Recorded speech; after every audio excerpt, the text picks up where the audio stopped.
ശരീരം തളർന്ന കിടപ്പിലായ ഭർത്താവിനെയും വീണ് കിടപ്പിലായ മകനെയും ജീവിതത്തിലേക്ക് തിരിച്ചു നടത്താൻ രോഗിയായ വീട്ടമ്മ സുമനസ്സുകളുടെ കാരുണ്യം തേടുന്നു.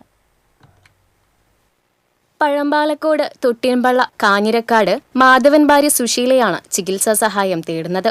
തിരുവിലാമലയിലെ കടയിൽ ജീവനക്കാരനായിരുന്ന മകൻ സനീഷിന് കെട്ടിടത്തിന് മുകളിൽ നിന്ന് വീണാണ് ഗുരുതരമായി പരിക്കേറ്റത്. കൂടാതെ ഭർത്താവിനെ ശുശ്രൂഷിക്കുന്നതിനിടയിൽ കട്ടിലിൽ നിന്ന് വീണ് പരിക്കേറ്റ സുശീലയ്ക്ക് പരസഹായമില്ലാതെ എഴുന്നേൽക്കാൻ കഴിയില്ല. തൃശൂർ മെഡിക്കൽ കോളേജ് ആശുപത്രിയിലാണ് മൂവരുടെയും ചികിത്സ. നാട്ടുകാരുടെയും ബന്ധുക്കളുടെയും സഹായം കൊണ്ടാണ് ഇതുവരെയുള്ള ചികിത്സയും കുടുംബ ചിലവുകളും തുടർന്നു പോയിരുന്നത്.